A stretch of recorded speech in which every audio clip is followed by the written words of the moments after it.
Welcome to HortTube.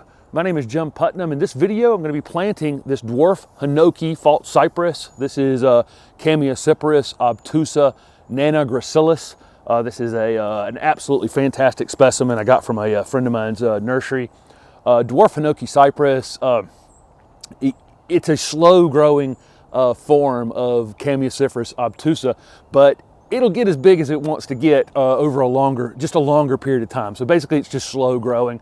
What I would say on this is it could probably get 10 feet tall, but it would take 20 years to do that. And so, you know, over a 10-year period of time, it might get 4 to 5 feet in this space. I've got it along the edge. If there's going to be a path here behind me, and there's already a path made out of stones right here that you can see, but it's going to be replaced pretty soon with a different type of stone. So it's going to sit right in this corner. I'm setting it far enough back that as it grows a little bit wider, it won't interfere with other things around it. In the short term, I'll plant annuals around it probably until it fills out some.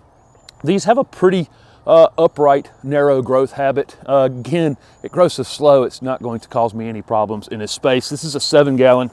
This is a 7-gallon container. Again, beautiful specimen. Hinoki cypress or Chamaecyparis obtusa are considered deer resistant. Probably depends on the situation the deer are in the winter it is as to whether or not I trust that 100%. It's really not ever going to need to be pruned. You know, if it gets a crazy limb or, you know, one stretches out to the side like this, I can cut it off, but really it's not going to need anything. If it did, you could gently shape it in the late winter. It can be fertilized at that time.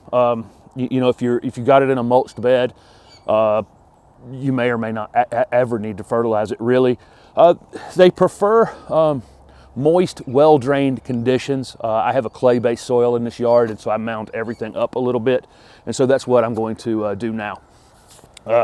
There was a maple here that I may run into some roots in this corner. I've got this container I need to move out of the way, but this is the plant that I've had planned here for a long time. I'm going to get rid of this mulch.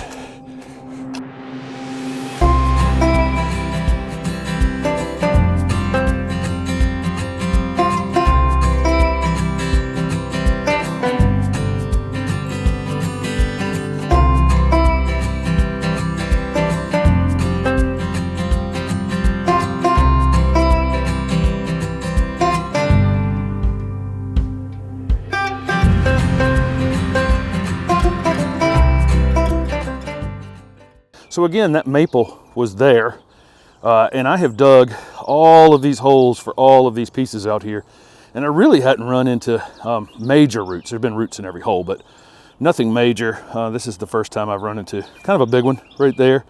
It's maybe 3-inch diameter, something like that, but Pickmatic made quick work of it right there. About 3 swings on one side and a little bit more on the other, but it didn't want to come out, but it did. Here it is in the ground. I call my channel HortTube, but the name of my actual business is Earthworks. So when I order something, it has that Earthworks tag on it. That was the name of my nursery and my garden center businesses. But here it is in the ground. Chamaecyparis obtusa Nana Gracilis, or Dwarf Hinoki Cypress. This one's going to get. The sun is coming up right now. I have to film out here in this front yard pretty early in the morning because the sun becomes an issue really quickly for the camera. This one's going to get lots and lots of sun probably until about 3 o'clock, and then the house is going to put it in the shade after that. That's probably about perfect. These are hardy in zone 4 to 8, and what I would say is in zone 7B and 8, probably not 12 hours of direct sun would be good. It does need direct sun, but not necessarily 12 hours. Those of you in zones 4 through 7A can put it in lots and lots of sun. But this was just an absolutely perfect piece, and I felt it was going to go well here as a vertical element where these 2 sidewalks are eventually going to come together. So thank you very much for watching this video, and don't forget to subscribe to the channel to see what else goes into this bed.